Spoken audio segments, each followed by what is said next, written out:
पंजाब की तर्ज पर हिमाचल में भी अच्छी नस्ल के दुधारू पशु पाले जाएंगे। इस बात का खुलासा करते हुए हिमाचल प्रदेश के पशुपालन और ग्रामीण विकास मंत्री वीरेंद्र कंवर ने बताया कि पशुपालन के मामले में उनके पहाड़ी राज्य के सामने अनेक चुनौतियां हैं।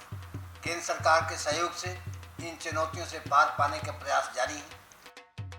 कंवर साहब आज सरकारी दौरे पर पंजाब में जिला पटियाला में रखड़ा और नाभा स्थित अनुसंधान केंद्रों के दौरे पर आए थे। आपको बता दें कि पटियाला में सरकार की ओर से गांव रौनी में स्थापित hitech centre of excellence for cattle breeding पर भारत की सबसे अच्छी नस्ल की देसी गाय जैसे कि साहिवाल, राठी और गिरी आदि को मॉडल रूप में रखा गया है। सेहतमंद और भारी डील डॉल वाले इन दुधारू पशुओं को देखकर ही आंखें चंद जाती हैं। इन केंद्रों पर पाली जा रही एचएफ और जर्सी गाय का पालन पशुपालकों के लिए एक दिशा निर्देश का कार्य है। कॉम्प्लेक्स के अंदर पक्के फर्श पर पशुओं के मलमूत्र के निकास का जबरदस्त प्रबंध है, जो कि आमतौर पर देखने को नहीं मिलता है। इसके साथ ही चारा पानी और वातावरण की स्वच्छता को बनाए रखने के लिए विशेष प्रबंध देखने को मिलते हैं। इसी तरह centre of excellence on modern piggery Nabha में स्थापित किया गया है। इन केंद्रों पर अति उत्तम नस्ल के पशुओं का रखरखाव वैज्ञानिक ढंग से हो रहा है। उनको बीमारियों से बचाए रखने के लिए विशेष प्रबंध हैं। इन सब बातों को मंत्री महोदय ने बड़ी गौर से देखा और कहा कि सरकार के ऐसे प्रयासों से प्रदेश में दुधारू पशुओं की नस्ल में क्रांतिकारी बदलाव आया है। इस मौके पर आईपा टीम ने हिमाचल के पशुपालन मंत्री से भी बात की, उन्हें पशुपालकों की समस्याओं से रूबरू कराया। उनके जवाब से लगा कि अब हिमाचल में भी जबरदस्त परिवर्तन आने वाला है। तो आइए सुनते हैं कंवर साहब को। सर, आपके इस विजिट का जो है क्या उद्देश्य है? हिमाचल प्रदेश जो है, जहाँ पर 90% किसान जो हैं वो गांव के अंदर रहते हैं, खेती बाड़ी करते हैं, लेकिन जिस तरीके से वहाँ पर एक परिवर्तन हुआ है कि लोग ज़्यादा पढ़ लिख करके गए हैं और एक वहाँ पर धीरे धीरे लोग जो हैं वो खेती जो है वो छोड़ रहे हैं। इसमें मुख्यतः जो विषय है जो जंगली जानवरों का है, आवारा पशुओं का है, इससे धीरे धीरे लोग जो है वो खेती छोड़ रहे हैं।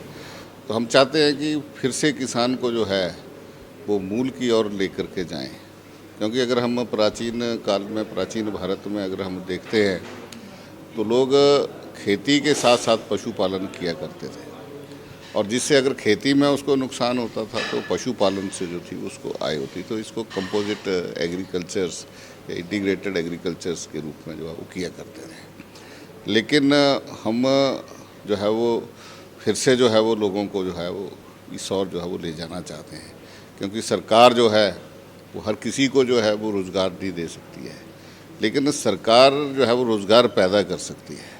और इस करके हम चाहते हैं कि वहाँ पर जो अच्छी किस्म के जो पशु हैं, जैसे दूध देने वाले हैं, तो वो अच्छी किस्म के हों, ताकि वो घाटे का सौदा ना हो, जो है वो लोगों की आय जो है वो बढ़े और लोग जो है वो किसान जो है वो इस ओर जो है वो आकर्षित हों। ये जो है वो हमारा उद्देश्य है। क्या ये भ्रमण जो है कुछ बदलाव लाएगा? इसमें हम कुछ बदलाव करना चाहते हैं, जिसमें डेयरी में, जैसे मैंने पहले ही कहा कि किसानों की आय को जो हमने दुगना करना है, जो मोदी जी का सपना है कि 2022 तक, तो हमको अच्छी नस्ल की गाय रखनी है, अच्छी नस्ल की जो है वो भैंस रखनी है। और इस करके जो है वो मैं यहाँ पर आया हूँ। सेंटर ऑफ एक्सीलेंस मैंने यहाँ पर देखा है, और वैसे ही एक पिगरी फार्म भी मैंने विज़िट किया है। तो हम भी चाहेंगे कि हिमाचल प्रदेश के किसानों को हम नई टेक्निक के साथ एक अच्छी नस्ल के जो हैं वो एनिमल्स जो है वो उपलब्ध कराएँ, और ताकि किसानों की आय जो है वो दुगनी हो सके। पशुपालन का भारत की आर्थिकता में क्या योगदान हो सकता है और बढ़कर? बहुत बड़ा योगदान हो सकता है। जैसे मैंने कहा कि एक सैचुरेशन आ चुका है एग्रीकल्चर में, जितनी हम वहाँ से प्रोड्यूस ले सकते थे हमने ले ली है, लेकिन पशुपालन में कोई खतरा नहीं है। जितना हम इस और जो है वो लोगों को आगे बढ़ाएंगे, उतना ही जो है वो किसानों को लाभ होगा। यहाँ पर कोई नेचुरल कैलामिटी का भी कोई ऐसा चक्कर नहीं है जिससे किसानों को जो है वो उसका नुकसान हो। तो इससे जो है वो बहुत बड़ी मार्केट हिंदुस्तान है। आज दूध जितना मार्केट में चाहिए उससे जो है वो 1/3 दूध पैदा हो रहा है। बाकी दूध जो है वो आज नकली दूध जो है वो मार्केट में मिल रहा है। और उसी तरह से चाहे वो डेयरी है, चाहे वो एनिमल का मीट है, जितनी प्रोडक्शन जितनी जो अगर हम हिमाचल के परिप्रेक्ष्य में लें तो वहाँ पर मात्र 30 और 40% ही हम डेयरी का जो है उत्पादन जो है वो कर पाते हैं। बाकी हमें जो है वो नेबरिंग स्टेट से जो है वो लेना पड़ता है। और उसी तरह से जो है वो पोल्ट्री में भी और मीट में भी जो है वो हिमाचल की जो आवश्यकता है वो 30 से 40% ही हम पूरी कर पाते हैं। जो शेष है वो हम नेबरिंग स्टेट से जो है उसको पूरा करते हैं।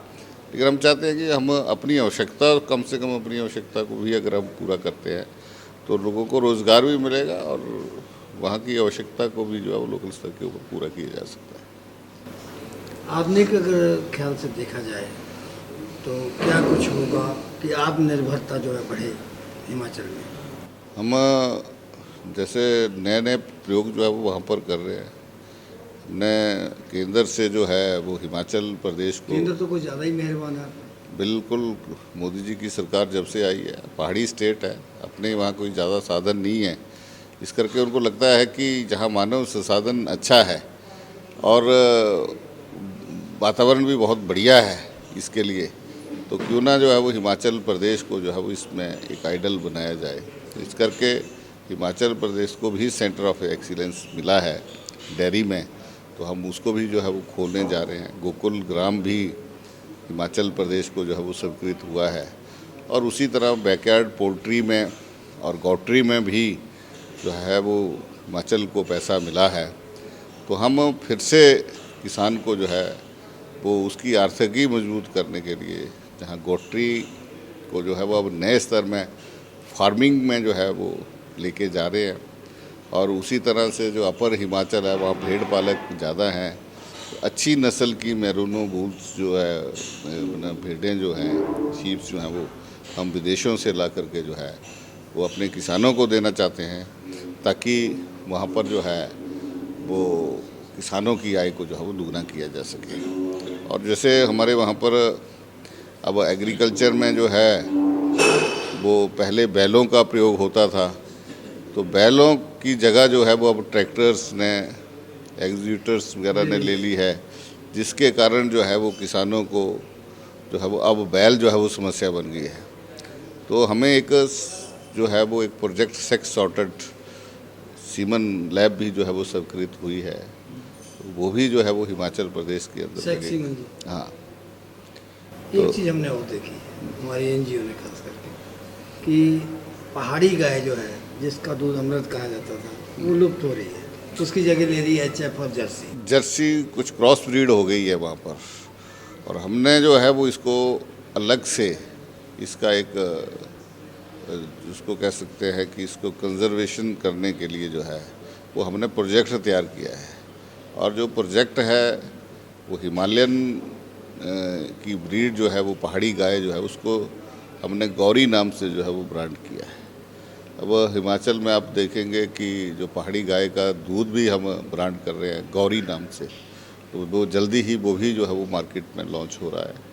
और इसकी ब्रीड को भी गौरी नाम से जो है वो हम इसको संरक्षण करने जा रहे हैं। हमने केंद्र को ये प्रोजेक्ट भेजा है और हमें उम्मीद है कि बड़ी जल्दी जो है वो ये जो है वो प्रोजेक्ट जो है वो हमें स्वीकृत होगा और हम पहाड़ी जो गाय है उसको बचाने में, उसके संरक्षण में और इसके विकास में जो है वो प्रोजेक्ट जो है वो काम करेगा। वैसे मैंने गुजरात के पशुपालकों से बात की, वहाँ पर ऐसी कुछ बात नहीं है। पंजाब के लिए HF बहुत बड़ी समस्या है, हरियाणा के लिए बहुत समस्या है, हिमाचल के लिए बहुत बड़ी समस्या है।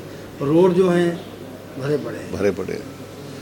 इसी करके हमने कहा कि सरकार की ये प्राथमिकता है कि हम गौ का संरक्षण भी करेंगे, गौ का विकास भी करेंगे, विकास करके जो है वो किसानों को जो है वो अच्छी नस्ल तैयार करके देंगे और जो बैल हैं वो भी उनकी संख्या को जो है वो हम कम करेंगे। और अल्टीमेट हमारा उद्देश्य है कि किसान के खूंटे तक जो है वो गौ को पहुंचाना और उसके महत्व को बढ़ाना, ये हमारा। धन्यवाद।